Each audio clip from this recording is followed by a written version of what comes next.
Filipi pasal 2 ayat 12 sampai 18. Kita baca secara bergantian, kaum pria yang genap, demikian kaum wanita yang ganjil. Filipi pasal 2 ayat 12 sampai 18. Mari kita yang pria, satu suara yang genap, demikian bergantian dengan kaum ibu perempuan yang ganjil. Kaum pria ayat 12, 1, 2, ya. Hai saudara-saudaraku yang kekasih, kamu senantiasa taat.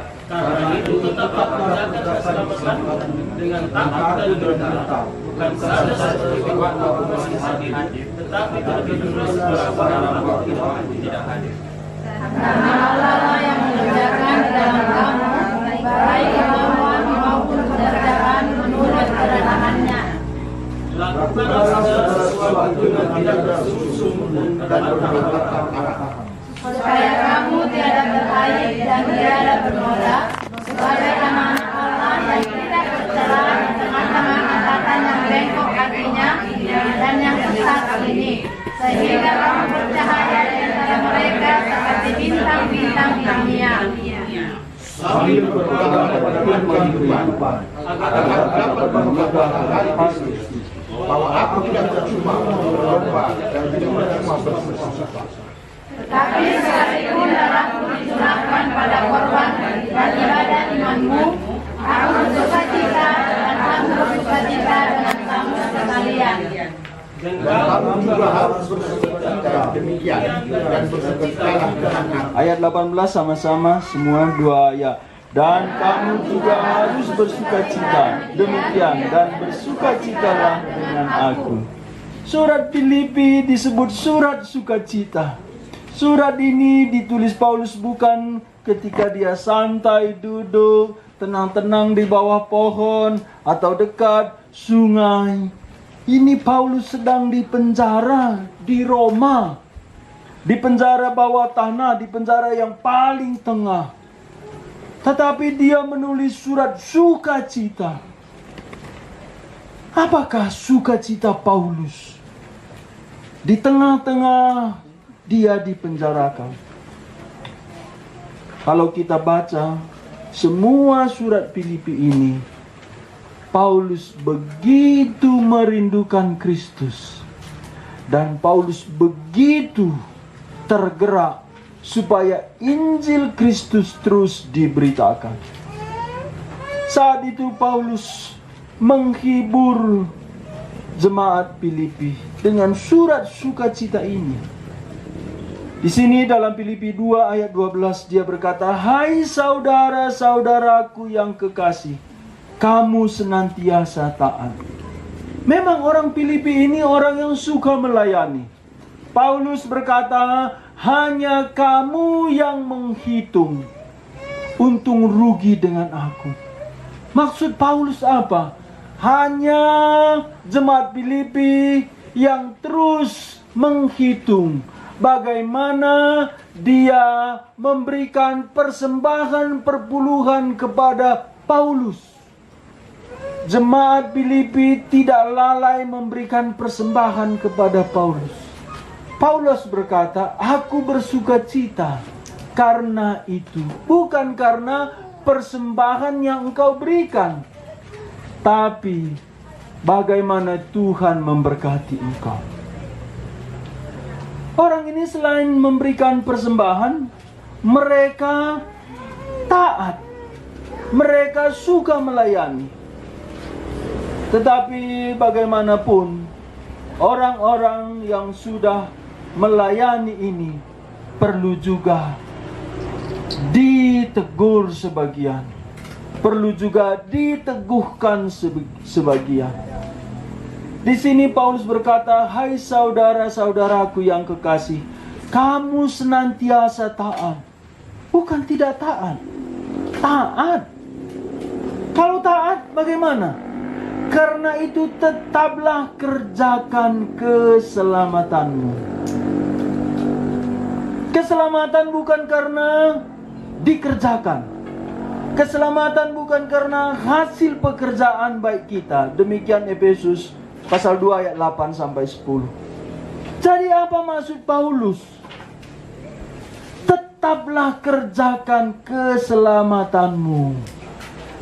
Tadi pagi kita mendengar Tuhan menempatkan Adam di Taman Eden.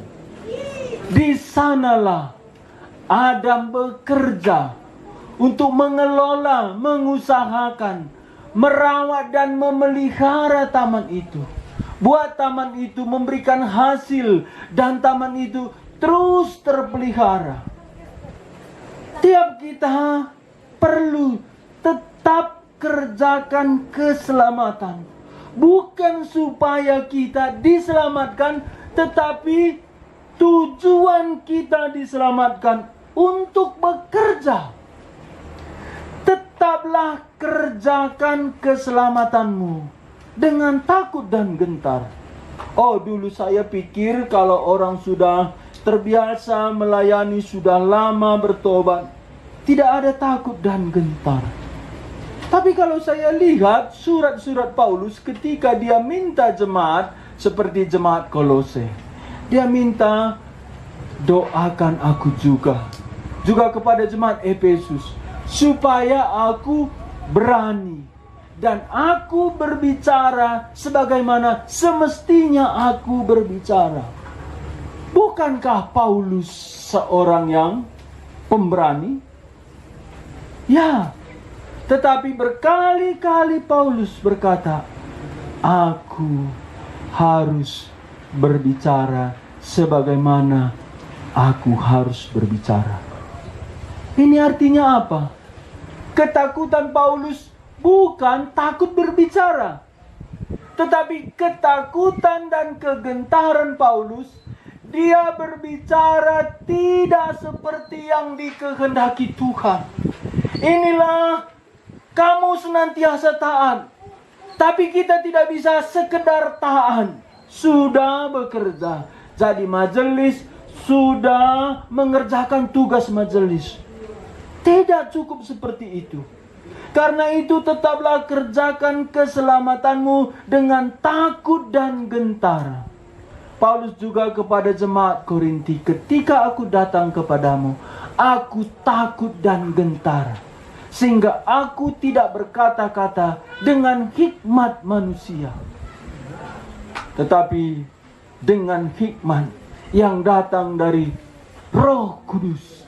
Aku sudah menetapkan, aku tidak mengetahui apa-apa selain daripada Kristus dan bagaimana Dia yang tersalib.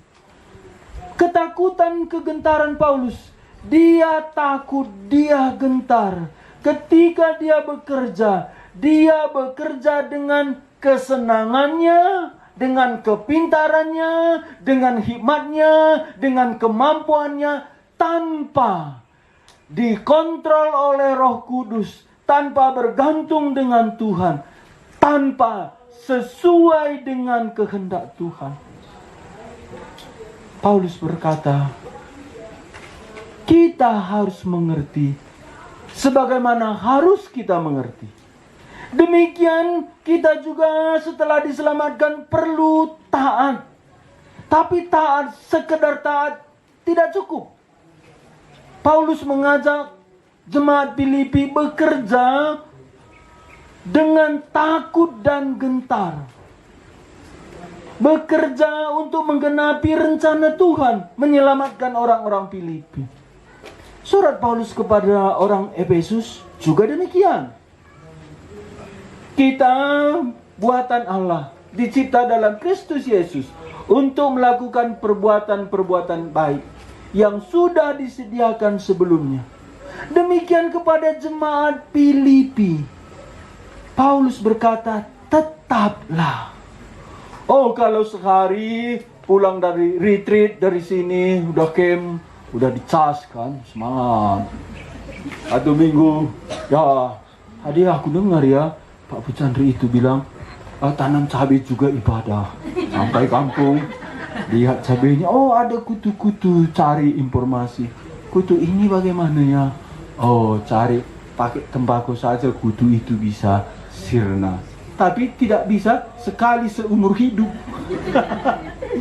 Saya itu memberantas kutu pakai asap, tidak pakai inseksida. Asap apa? Asap kayu. Asap kutu itu nggak mau di situ. Jadi Bapak Ibu bakar itu kayu, disulinglah asapnya itu. Disuling asap itu kan ada cairan mentetes.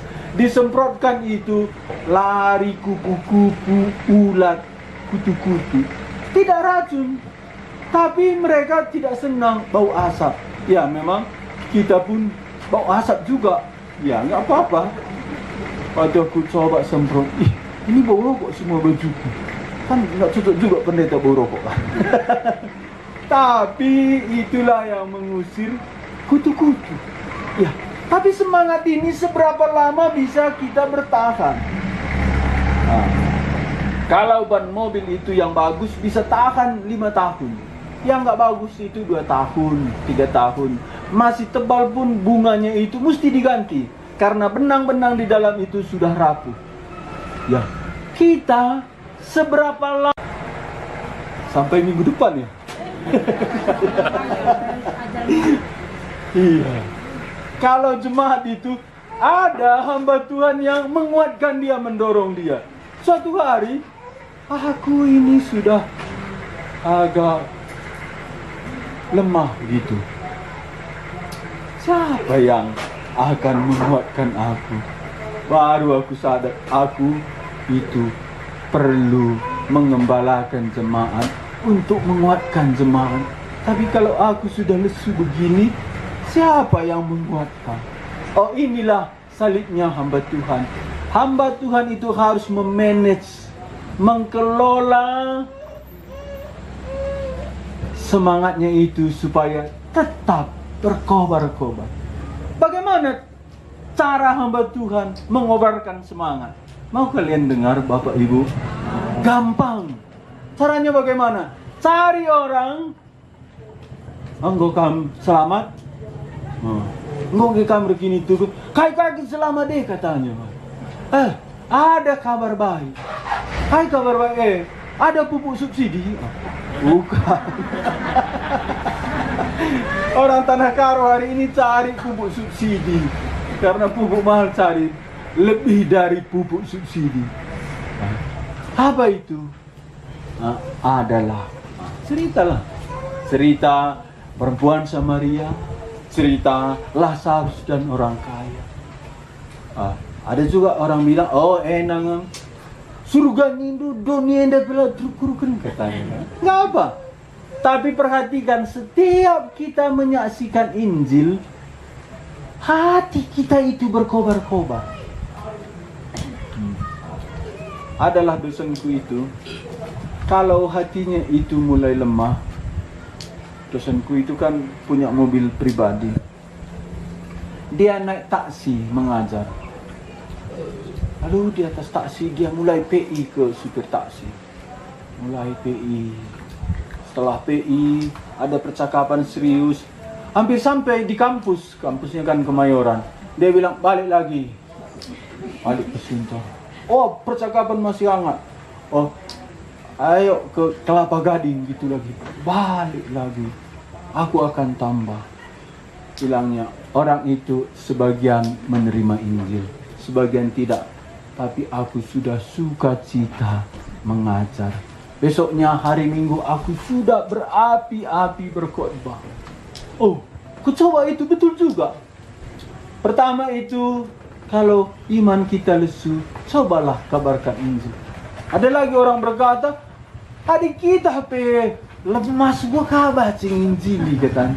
Itulah hebatnya Injil. Lemah-lemah pun kita, kalau kita kabarkan Injil, kuat jadinya. Apalagi ada situ orang kerasukan. Iya, Bapak Ibu belum pernah ngabarkan Injil ketemu orang kerasukan? Pernah ya? Kalau belum biar kita doakan juga.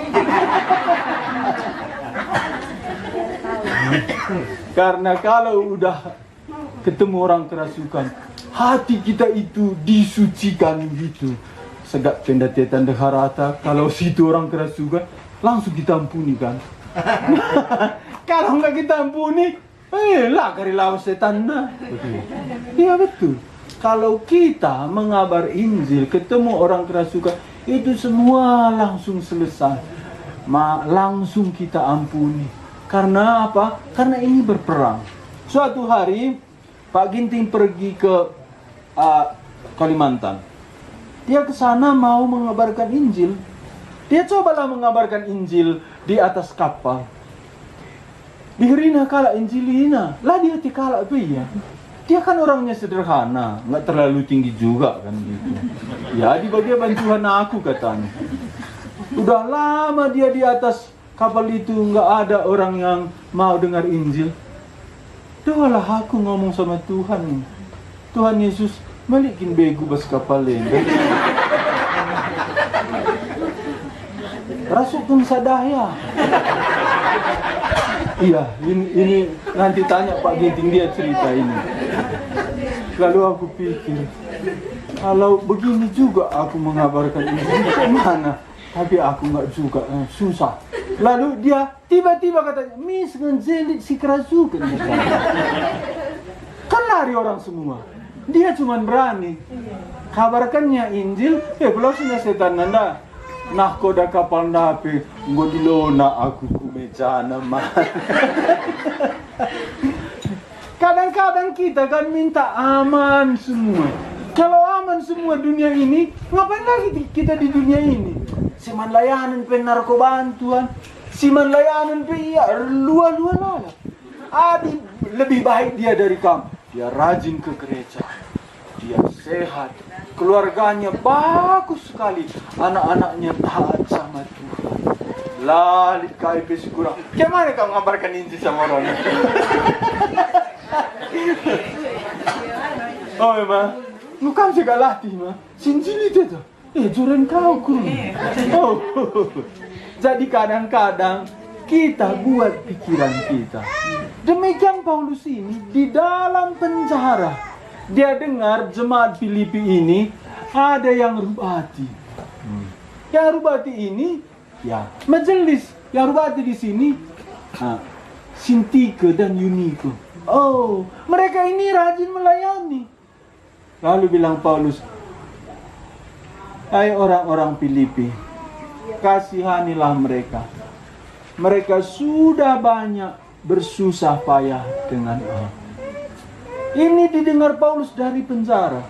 Ada lagi orang-orang di luar yang coba menyusahkan Paulus, yang coba untuk mempengaruhi jemaat supaya jemaat ini melawan Paulus.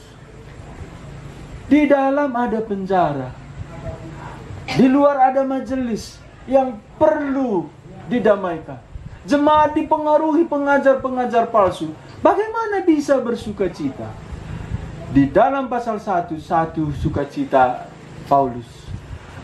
Aku bersukacita asal saja Injil dapat dikabarkan. Baik motivasi orang itu baik atau tidak. Jadi Injil terus dikabarkan, itu memberi kita sukacita. Makanya aku bilang tadi, kalau kita lemah, kabarkan Injil, sukacita. Paulus ketika di penjara, tambah orang percaya. Yang sudah percaya, makin kuat imannya. Di penjara, orang-orang istana sudah bicara tentang iman Paulus. Jadi jangan takut kesusahan. Semua itu dipakai Tuhan untuk menyatakan penyertaan Tuhan. Lalu kedua yang bisa membangkitkan sukacita kita, cobalah dengar cerita orang-orang yang menderita, misionaris martir. Kenapa tadi saya cerita martir? Karena buku-buku misionaris, buku-buku martir dipakai Tuhan untuk membangkitkan semangat kita mengabar Injil. Di sana kita bersukacita. Saya ada satu buku yang mempengaruhi saya, itu Brusco. Ya asal saya lihat sampul buku itu, saya langsung bersukacita. Karena apa? Karena dia meninggalkan rumah orang tuanya, pergi ke pedalaman Kolombia.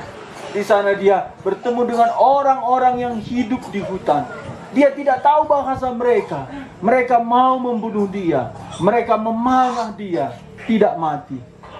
Ketika orang-orang Metilon itu memanah dia tidak mati, orang Metilon ada satu ajaran, makanya orang-orang di hutan pun ada ajarannya. Kalau manusia itu mau kita bunuh, tapi tidak mati sekarat, jangan lagi dibunuh, mesti diobati. Kalau tidak diobati, dewa akan marah. Oh, jadi mereka merawat Brusco. Brusco tidak tahu satu kata pun bahasa orang Metilon ini. Lalu ketika mereka merawat Brusco, mereka itu kan ngomong, kasih makan dia. Waktu itu kasihnya Brusco makan. Ingat Brusco, kasih makan dia. Berarti ambil makanan, suap gitu. Ditulisnya di daun. Berbulan-bulan dia dirawat orang itu. Dia sudah kumpulkan banyak kosakata. Dari situlah dia cerita, ada Tuhan pencipta langit dan bumi. Dia bawa Alkitabnya, dia pergi ke hutan. Sampai di hutan ada orang di atas pohon. Panggil, oh Allah turun. Ada lagi di bawah sedang gali tanah. Oh Allah keluar. Ada lagi seorang potong pohon pisang. Allah, inikah kitabmu? Brusco bilang, bukan itu kitabnya ini. Brusco tunjukkan Alkitabnya. Langsung dimakan orang itu tadi.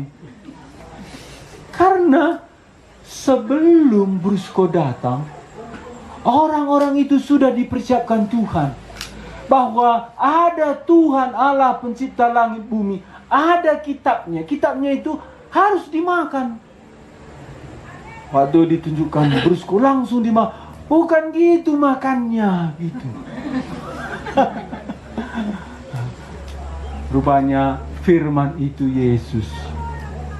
Itu yang perlu dimakan. Itu pun bukan makan secara manusia. Jadi Tuhan untuk membangkitkan sukacita kita. Paulus bagaimana Tuhan menghibur dia, menguatkan dia. Paulus tidak berhenti melayani ketika di penjara. Coba kalau Paulus ketika mengabar Injil ditangkap. Untuk apalah jadi pelayan Tuhan? Tadi kita mau menyerahkan diri, mau melayani. Tuhan tidak menjaga. Ini masuk penjara lagi. Udahlah, berhenti jadi rasul. Enggak kan? Kalau orang lain gitu, Paulus enggak, kita pun enggak kan? Kan enggak pernahnya kita bersaksi gitu ditolak orang. Nyesal pun aku kabarkan Injil sama dia, enggak pernah kan? Ditolaknya. Puji Tuhan, ada kesempatan aku ditolak. Kan gitu. Kisah Rasul pasal 5. Petrus dan Yohanes disesah. Punggungnya itu berdarah-darah. Oh, mereka senang. Senang kali kita ya, Nes, kata Petrus. Iya, senang kita. Tuhan merasa layak kita menderita demi namanya. Heran kita ya, orang-orang itu ditolak, disesah, dia senang. Kalau ditolak, disesah, senang, kapan lagi kita nggak senang? Terus senang ya. Nanti pulang dari sini pasti ada pengalaman. Oh, puji Tuhan, sudah kena firman Tuhan yang kudengar. Paulus dari penjara dia berkata, tetaplah kerjakan keselamatanmu dengan takut dan gentar. Tuhan memberikan kepada manusia itu ada emosi. Emosi ini terkadang sedih, terkadang takut, terkadang menangis, terkadang sukacita. Emosi ini diberikan Tuhan tidak salah. Salah satu emosi yang diberikan Tuhan, takut dan gentar. Ada itu ajaran-ajaran yang sesat. Jangan takut berjalan di tebing yang tinggi. Kalau tebing itu tinggi kamu takut, kamu itu kurang intelektual. Jalan saja, jangan takut. Jatuh pun itu, ya itu kan ada gaya gravitasi bumi. Itu dari atas ke bawah, itu aja. Jangan takut. Mau kalian gitu berjalan di atas ini? Tuhan memberikan kita perasaan takut untuk menjaga kita. Api itu sebelum kita pegang, sudah ada perasaan kita panas. Ini cara Tuhan melindungi kita. Perasaan takut dan gentar untuk menggenapi keselamatan kita pun penting. Apa kita perlu takut di sini?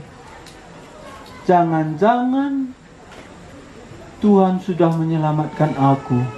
Aku tidak mengerjakan seperti yang dikehendaki Tuhan.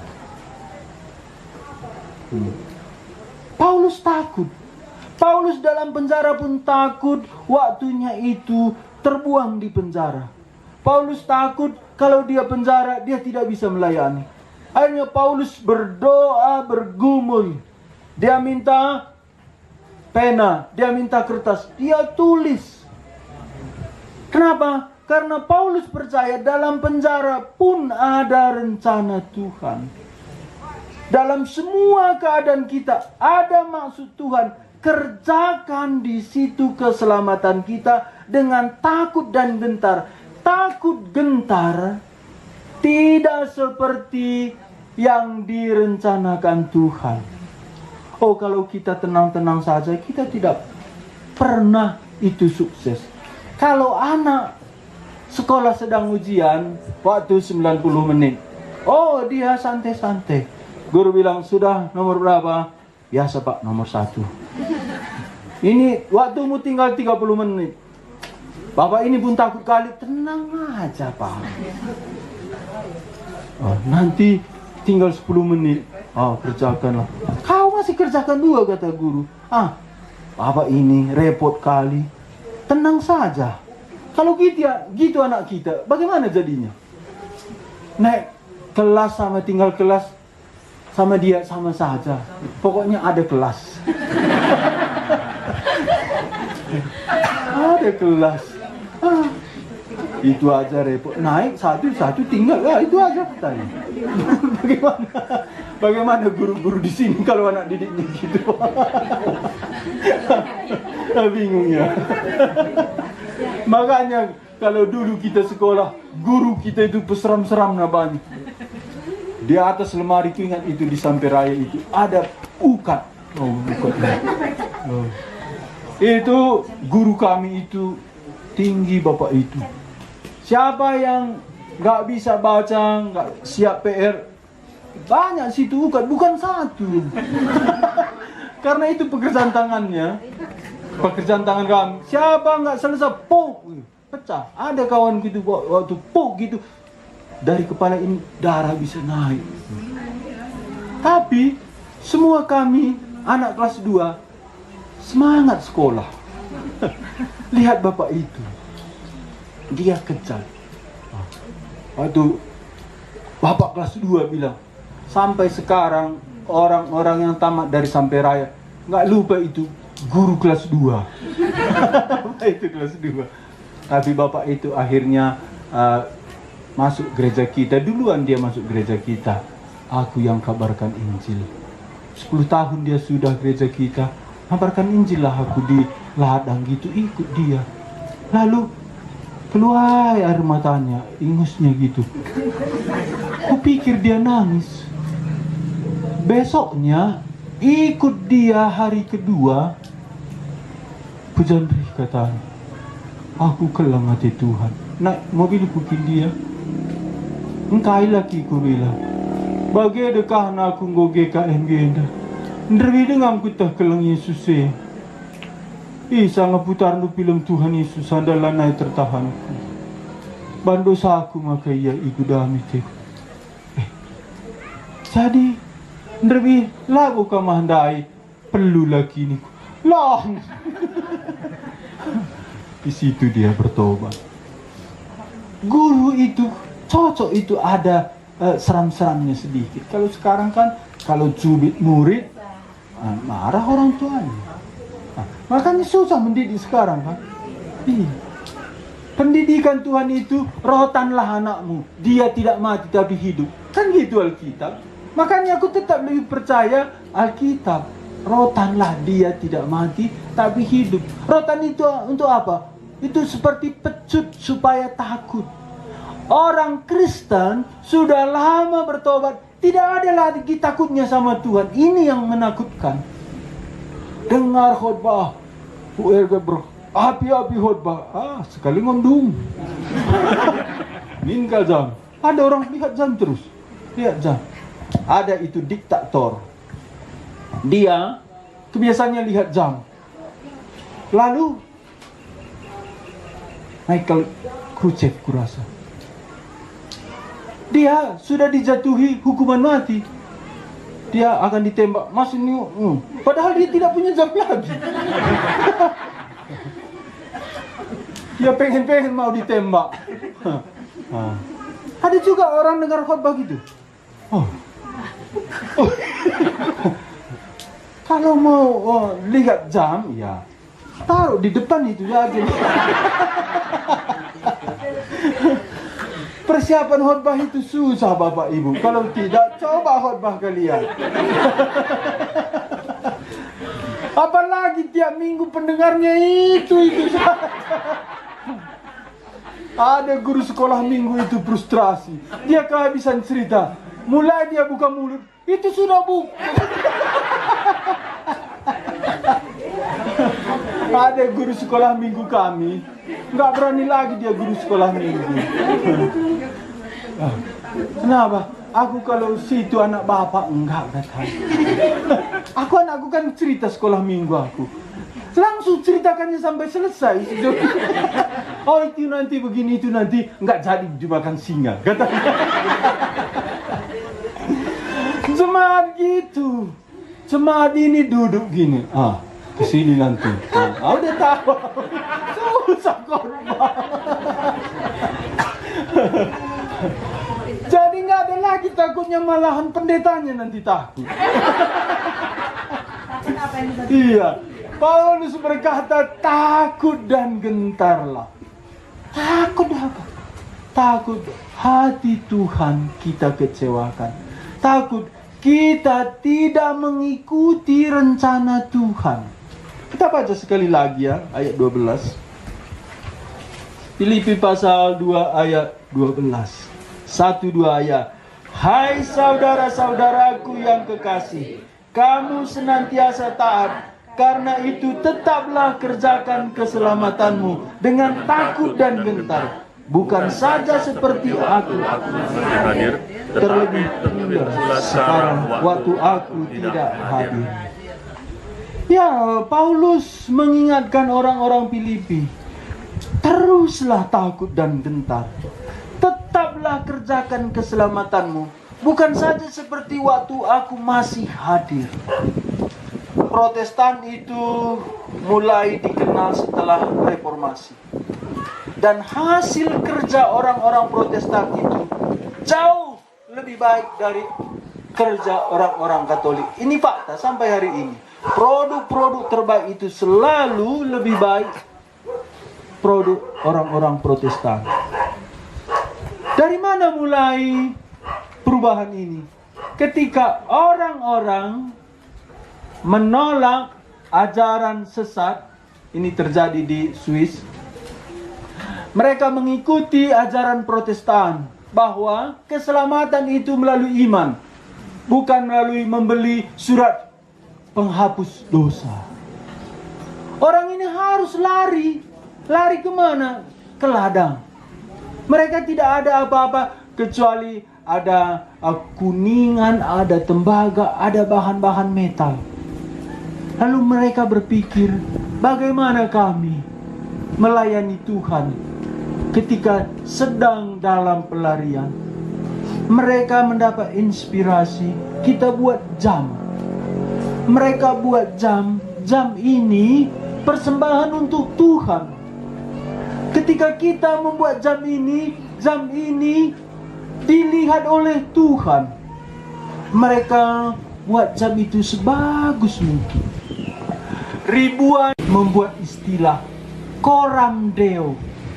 Coram itu di hadapan, Deo itu Tuhan. Kita waktu kerja satu meja sama Tuhan. Coba kalau Tuhan Yesus satu meja sama kita, kita sedang mempersiapkan bahan khotbah atau guru mempersiapkan bahan mengajar. Bisa kita, ini aja udah bisa nih. Besok kerjakan, bilang sama murid 2 tambah 2, udah tahu dia 4, nggak apa-apa. Pokoknya sudah ada 3 soal, lalu baca bukumu bilang. Ada juga guru begitu. Coba kerjakan, kata. Tapi orang-orang Protestan saat itu nggak begitu. Kita ini hidup di hadapan Tuhan. Inilah yang dikatakan Paulus.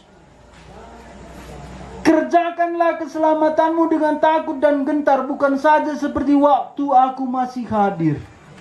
Ya, kita terkadang ada hamba Tuhan, ada majelis, ada sahabat-sahabat kita, sama-sama orang percaya. Kita bisa bekerja dengan baik, mengerjakan sesuatu dengan semangat. Tapi bagaimana kalau kita sendiri? Apakah kita kerja sembrono? Paulus berkata, terlebih pula sekarang waktu aku tidak hadir. Ini putar balik pikiran. Kalau orang duniawi, ada yang melihat dia semangat. Kan gitunya pekerja. Ku nampak di Tanah Karo itu. Kalau hanya yang kerja itu di situ, nggak di sana yang punya ladang, ya orang itu kerjanya itu santai, ngobrol. Tapi dia punya jumlah, jingkat. Tapi kau kalah punya jumlah dah turun lagi. Baru kau punya jumlah 4 kali. Sampailah yang punya ladang itu. Sedikit kali cuman kalian kerja susah, kata. Memang susah. Bukan kerjanya yang hati ini yang susah. Susah hati ini semangat kalau nggak di sana yang punya ladang. Terkadang juga orang percaya gitu. Kalau nggak dilihat hamba Tuhan, kenapa mau baca? Tapi kalau datang Bu RG, datang Pak Lingga, semangat gitu. Siapa yang melihat kita? Paulus berkata, terlebih ketika aku jauh dari. Artinya bukan aku, Tuhan di sana ketika engkau menyadari dan mengerjakan apa yang Tuhan mau. Terkadang saya persiapkan khotbah, sudah selesai, tidur lagi, jam 2, jam 3 bangun lagi. Coba lagi, Tuhan apa yang kurang? Diulang lagi, diurut lagi. Bagaimana Tuhan biar mereka mengerti? Kadang-kadang kan jemaat ini terlalu banyak kerjaannya. Sampai di gereja. Lalu ku ingatlah ibu-ibu, kalau anaknya nggak mau makan, ngantuk dia, kayak mana buat ibu-ibu? Katanya. Waktu katanya, kakak anaknya itu jatuhkannya nasinya, baru anaknya. Hamba Tuhan pun gitu. Mesti ketawa cuman baru masuk firman Tuhan. Makanya bukan saja menyampaikan firman Tuhan pergumulan jemaat, bagaimana supaya kata Tuhan. Disitulah ditanam firman Tuhan itu. Betul. Hari ini saingan hamba Tuhan banyak. Ini saingan berat ini. Ini saingan kami paling berat ini. Kalau tidak bisa mengalahkan ini, hamba Tuhan itu sudah susah. Nah, ini selalu menarik, ribuan informasi. Inilah saingan hamba Tuhan. Jadi kadang-kadang kan sudah selesai tidur, bangun jam 3, ulang lagi, pikirkan ilustrasi. 3:30 bangun lagi. Asal bangun dalam pikiranku, apa mau Tuhan? Masih ada Tuhan mau ngomong? Apakah ada yang perlu dikurangi? Apakah ada yang perlu ditambahi? Ada sesuatu ketakutan. Tidak sampai seperti maksud Tuhan. Kamu gangi, Bapak Ibu, ketika kamu sudah diselamatkan, adakah perasaan takut? Sudahkah aku ini seperti yang dikehendaki Tuhan? Satu lagu itu yang terus mempengaruhi aku. Bila jiwaku dipanggilnya, sanggup aku memandangnya. Belum seorang pun ku bawa, tangan kosong pulang kau. Belum selesai kerjaku, ku tak layak nampakku. Belum seorang pun ku bawa, tangan kosong pulang kau. Itu ada seorang anak muda, ini di Inggris. Dia sakit, dia tahu hari itu dia akan mati. Dia nangis terus, dokter tidak bisa menghibur. Lalu dipanggillah pendetanya. Lalu datang pendetanya. Pendetanya injili, yakinkan tentang keselamatan. Waktu pendetanya itu meyakinkan dia, tambah nangis dia. Masalahnya Pak Pendeta, bukan aku tidak percaya masuk surga, karena aku percaya bagaimana kalau aku bertemu dengan Tuhan. Pendetanya juga sedih. Pendetanya catat. Lalu pulang dicari pendeta itu, siapa bisa kasih not syair itu. Ini mengingatkan kita, apakah kita nanti pulang, Tuhan Yesus di sorga menyambut kita, dia diam. Yang lain, Tuhan hapus air mata. Kamu telah berkali-kali ditolak, menangis, menderita karena namaku. Ada orang nangis itu, dihibur Tuhan Yesus. Tangannya yang pernah disalib menghibur dia. Lalu masuk giliran kita. Kita pikir, apa aku dihibur Tuhan? Kita pikir, langsung masuk. Disabulah Tuhan. Apa disabu? Nggak ada pernah menderita. Bagaimana Tuhan menghibur kita? Iya. Jadi takut dan gentar. Kita lanjut ayat 13. Sama-sama ya. 1, 2 ya. Karena Allah yang mengerjakan di dalam kamu baik kemauan maupun pekerjaan menurut kerelaannya. Karena Allah lah yang mengerjakan di dalam kamu. Allah sudah mengerjakan keselamatan di dalam Yesus Kristus Tuhan kita. Keselamatan sudah genap sempurna. Dia mati, dikubur dan bangkit. Tapi kabar keselamatan itu harus kita bawa. Ketika kabar itu kita bawa, Allah yang mengerjakan di dalam kamu baik kemauan maupun pekerjaan menurut kerelaannya. Kalau Allah mengerjakan, mengapa kita disuruh? Tetaplah kerjakan keselamatanmu dengan takut dan gentar. Justru karena Allah mengerjakan baik kemauan dan kemampuan, makanya kita mengerjakan. Bapak ingat kita semua bagaimana seorang yang lumpuh tangannya di hari Sabat. Tuhan Yesus datang. Dia panggil orang lumpuh itu. Apa yang bisa diperbuat hari Sabat? Membunuh atau menghidupkan? Ya, nggak berani orang menjawab kan. Orang Farisi kan cari-cari salah Tuhan Yesus.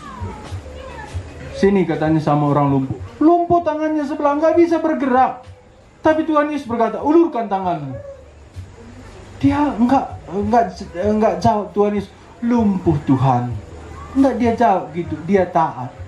Saat taat itu, di situ kuasa Tuhan bekerja. Kita sering cari alasan, aku nggak terbiasa, kurang pengalaman, aku tidak pintar, aku kurang sekolah. Banyak kita cari alasan. Tetapi pekerjaan Tuhan tidak pernah selesai dengan alasan. Tadi Bibi bilang, akulah kak belum ngerana, katanya. Dalam hatiku, itu pun dia ngerana.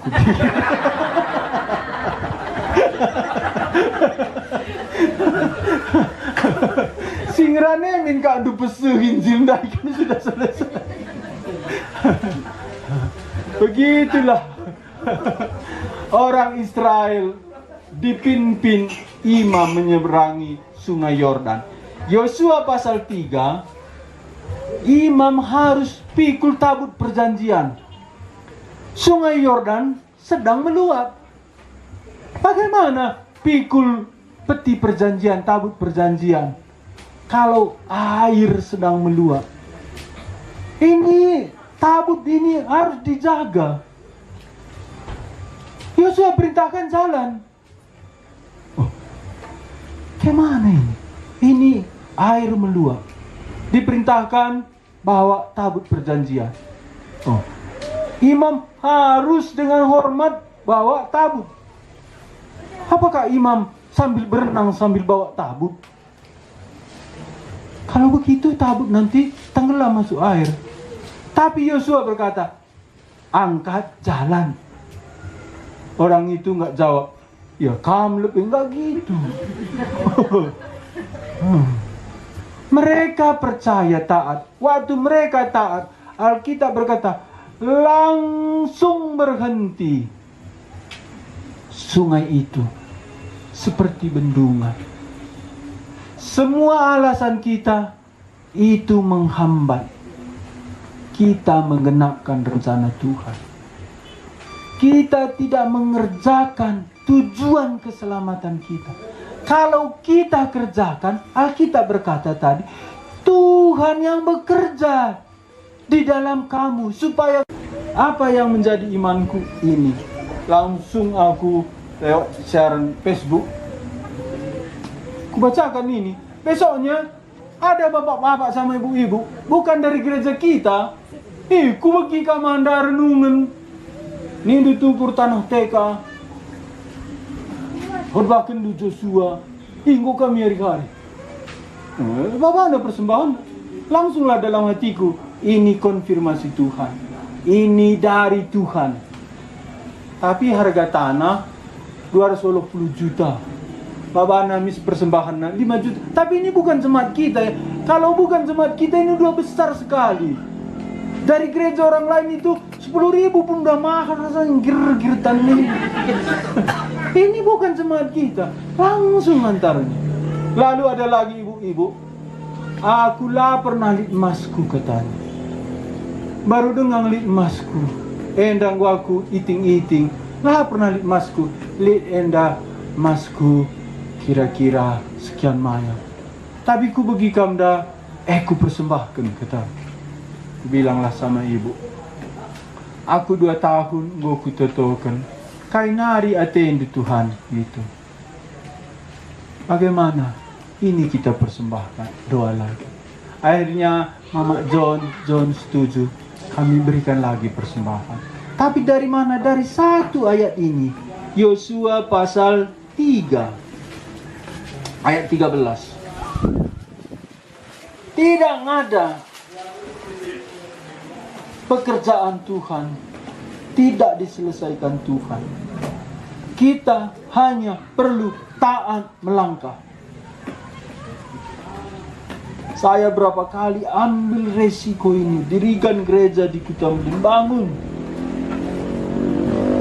Lalu sekalinya biayana kata ibu-ibu. Aku enggak jawab ibu-ibu karena ibu-ibu, ya ini nangis. Gue bilang 300 juta, yo. Tapi coba saja. Akhirnya 1 M pun gak cukup.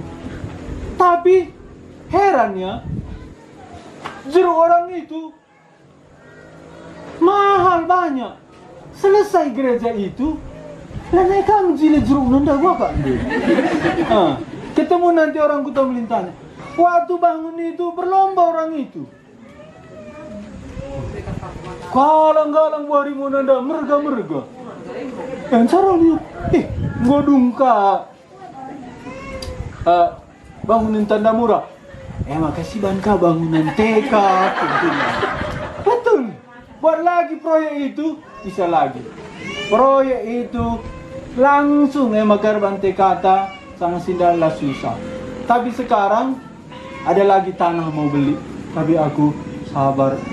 Entah na gua kakari ukur perpulungan dateku situ kuna dalam pengalaman iman bagaimanapun keadaannya, kalau melangkah itu kehendak Tuhan, Tuhan berkati. Ini kita baca ya sama-sama Yosua pasal 3 ayat 13. Yosua 3 ayat 13, kita baca sama-sama. 1, 2, ya. Sudah kaki para imam mengangkat tabut Tuhan, tak bumi berhenti di dalam air. Air sungai Yordan itu akan terputus.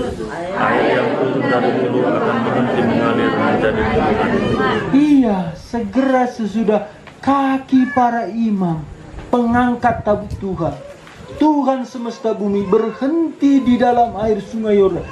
Imam itu menginjakkan kakinya di sungai Yordan, langsung Tuhan bekerja. Inilah yang dimaksud Paulus dalam Filipi pasal 2 tadi, bahwa Tuhan Allah mengerjakan di dalam kamu baik kemauan maupun pekerjaan menurut kerelaannya. Tuhan mengerjakan, Tuhan memberikan kita kemauan. Jangan kita tahan, jangan kita tahan, taat. Ada satu ayat itu yang saya suka, Roma 11 ayat 29.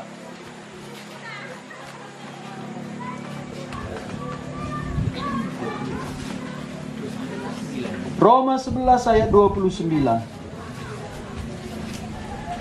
Ini ketika saya mulai melayani di Tiga Panah, firman Tuhan ini hidup di hatiku. Karena kadang-kadang ketika kita mulai pelayanan yang baru, kita itu sering kecut. Bagaimana, apakah ini nanti bisa jadi? Melihat kesusahan kita, ada tawar hati. Tetapi Tuhan bicara ini. Roma 11 ayat 29 kita baca sama-sama. 1, 2 ya. Sebab Allah tidak menyesali kasih karunia dan panggilannya. Apa artinya sebab Allah tidak menyesali? Allah tidak akan mundur.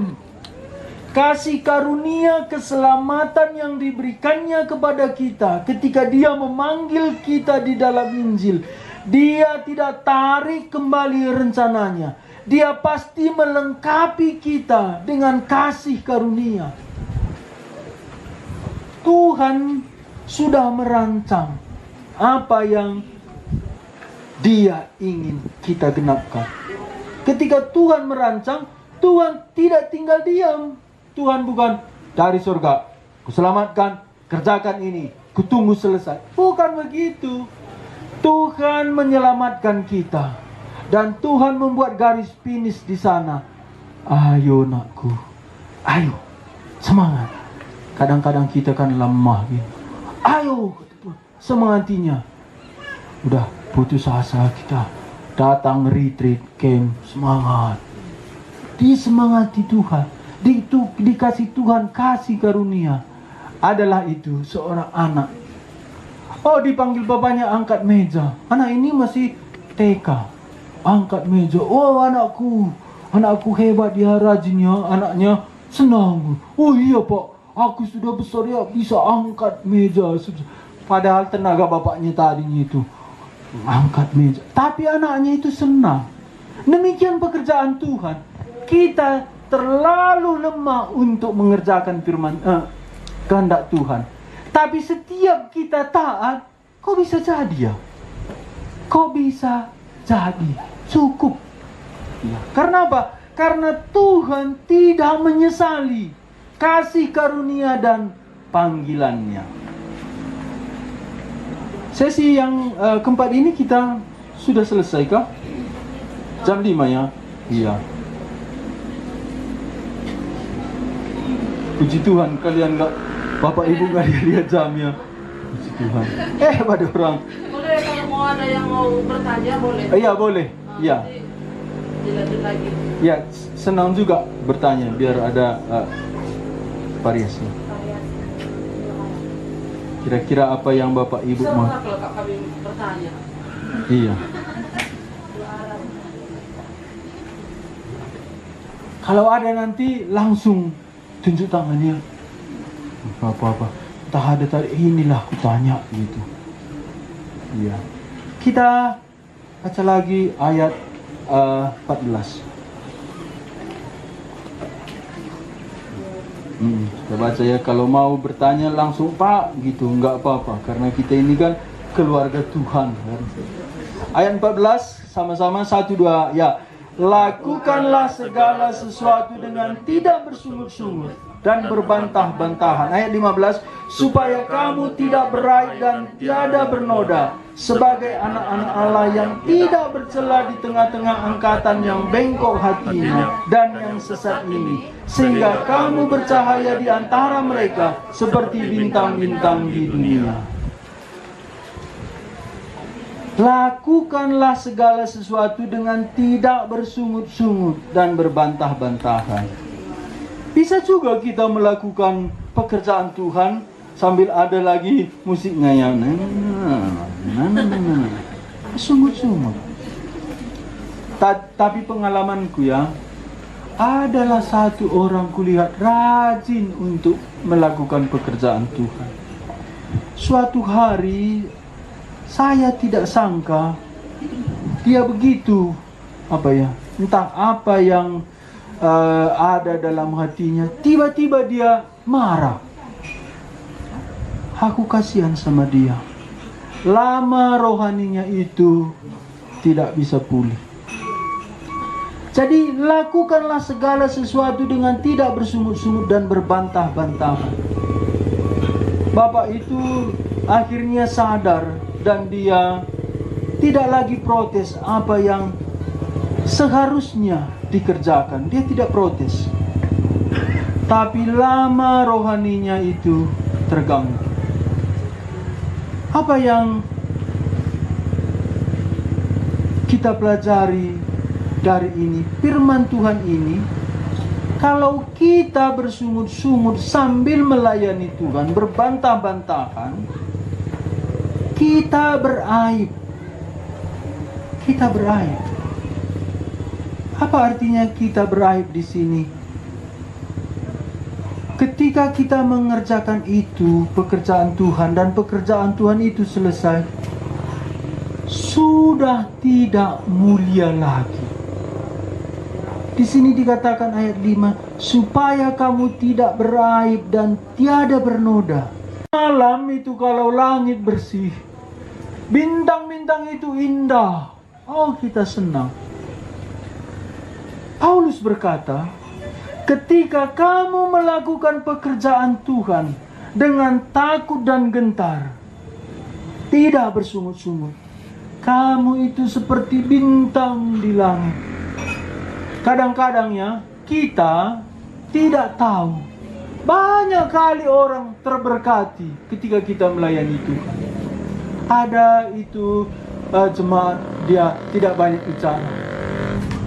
Sapuina, nyapu lantai, sampah diambilnya, gitu. Dia pikir itu biasa, padahal hatiku begitu bersukacita melihat dia ambil itu. Oh, kok bisa dia begitu? Orang lain semua sudah pulang, dia sendiri tetap diam, tahan di gereja gitu, atau KKR. Dia sapui, jambur, lipat tikar, selesai kabel-kabel digulung. Dulu kan 1 bulan itu 6 malam kita ke KKR. 1 bulan 2 tempat, 1 tempat 3 malam. Oh, ibu itu tadi begitu memberkati. Demikian ketika kita melakukan pekerjaan Tuhan, hati nurani orang lain itu nggak mungkin bohong. Orang-orang akan melihat kita seperti bintang-bintang di langit. Tapi ketika kita sekali saja, ini yang kubilang Bapak itu, sekali saja bersungut-sungut, bertahun-tahun dia rajin gitu, sekali itu hilang semua. Ya, jadi ini hati-hati kita ya, hati-hati supaya pekerjaan yang sudah dianugerahkan Tuhan, sudah diberkati Tuhan, jangan karena satu kata, semua itu tidak lagi memuliakan Tuhan. Jadi lakukanlah segala sesuatu dengan tidak bersungut-sungut Ya, kadang-kadang kita kan perlu juga memang kita di semangati orang gitu. Lagi ya Sampatina, ya katakanlah lagi bujur begitu, ya itu wajar.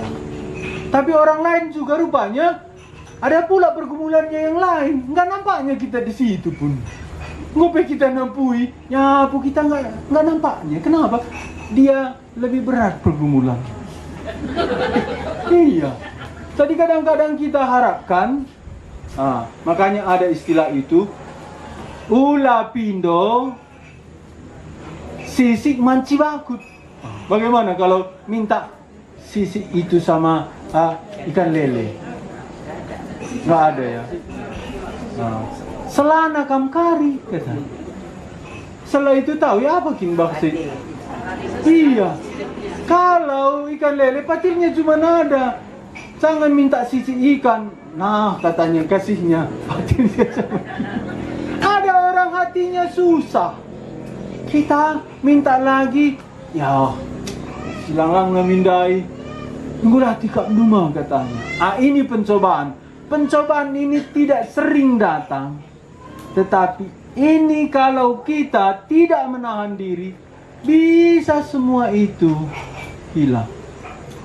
Kadang-kadang saya kan melayani gitu. Lalu hasilnya kupikir. Hari itu selama pandemi lewat Facebook, akhirnya adalah orang yang datang. Turangku bertobat arah kam dengar Facebook kata. Turangku itu sudah stadium 4 kanker paru, bertobat dia.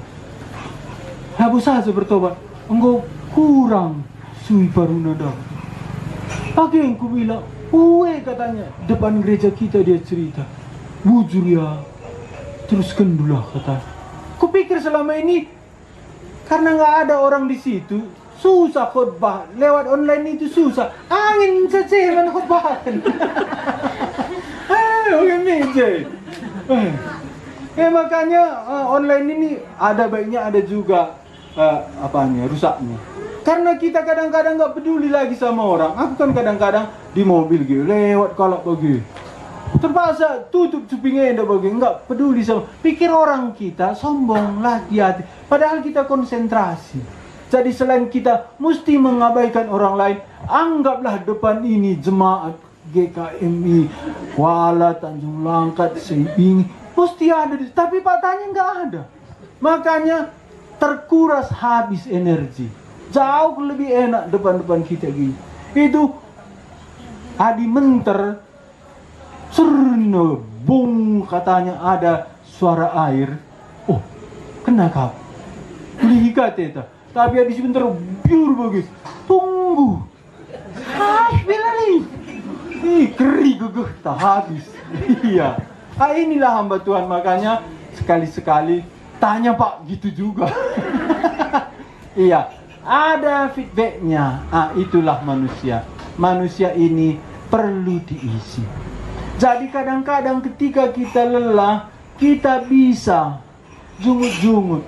Tapi tahanlah, tunggulah. Karena ada cara Tuhan menghibur kita. Tunggulah cara Tuhan. Tuhan tidak pernah menyesal atas panggilannya. Tuhan akan meneguhkan. Walaupun kadang-kadang kita tidak dimengerti, tidak dilihat orang lain. Tetaplah takut dan gentar, kata Paulus. Karena Tuhan Yesus di situ. Oh, kata Tuhan Yesus. Senang dia lihat dia. Tapi dia nggak langsung hibur hati kita. Dia tunggu sampai besok gitu.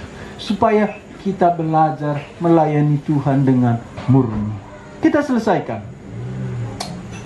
Supaya kita seperti bintang-bintang di dunia ini, jangan bersungut-sungut, jangan berbantah-bantahan. Ayat 15, ayat 16, 17, 18 kita selesaikan. Ayat 16, 17, 18, 1, 2, ya.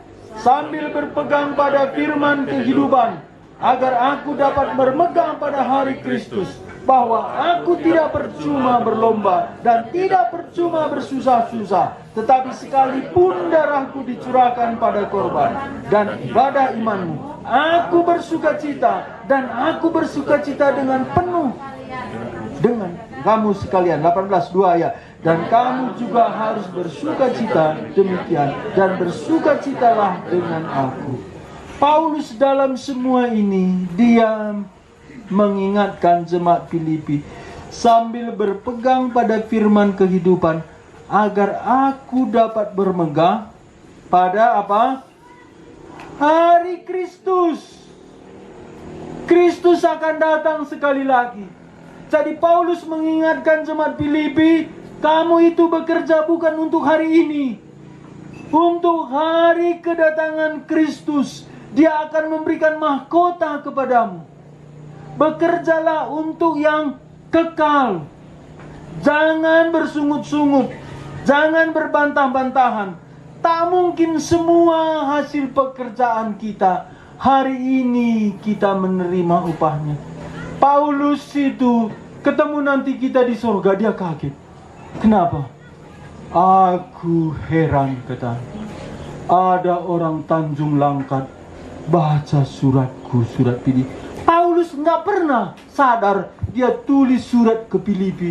Ada orang Antara yang baca, ada orang Tanjung Langkat, ada orang Sesekala. Paulus nggak tahu itu, tapi dia tulis. Demikian semua orang-orang yang dipakai Tuhan di dalam sejarah. Semasa hidup mereka itu orang biasa-biasa. Martin Luther, Yohanes Calvin, ada itu Jimmy Elliot. Mereka waktu hidup, mereka itu sepertinya sia-sia perjuangan mereka. Tetapi setelah mereka dipanggil Tuhan, kita diberkati. Demikian Paulus. Pada hari Kristus, aku dapat bermegah. Kenapa? Karena tidak percuma. Kalau kita kerjakan, diam-diam, tidak perlu bersungut-sungut, tidak perlu berbantah-bantahan. Hari kedatangan Tuhan Yesus Kristus akan tiba. Di sana semua yang kita kerjakan, yang tidak dilihat manusia, Tuhan Yesus memberikan upah mahkota, memberikan penghiburan kepada kita. Ada hari Tuhan. Tidak semua kita terima. Tuhan Yesus berkata, jikalau engkau sudah menerima pujian, kamu kehilangan upah.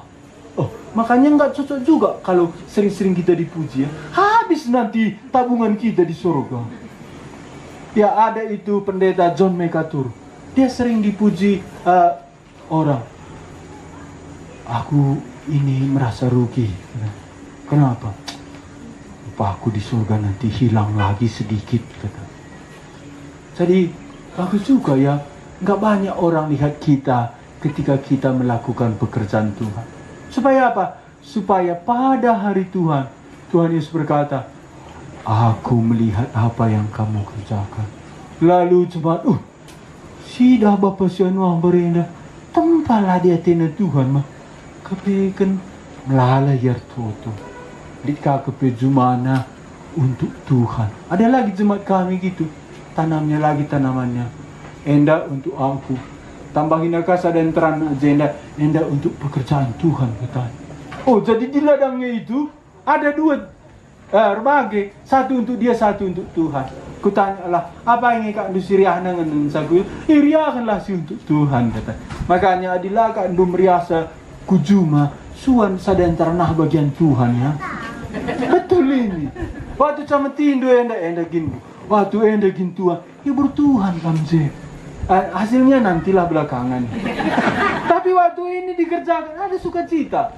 Ada satu orang jemaat kita itu yang urus terus jeruk yayasan. Yang lain bilang gantian. Lalu dia ngomong, sebenarnya nggak ada masalah sama aku. Kupikir sama istrinya bilang, makanan nih kupe Bapak Sianu, kita saja ngurus. Heran kali aku. Suami istri dia kompak. Lalu, kemana tahun ini?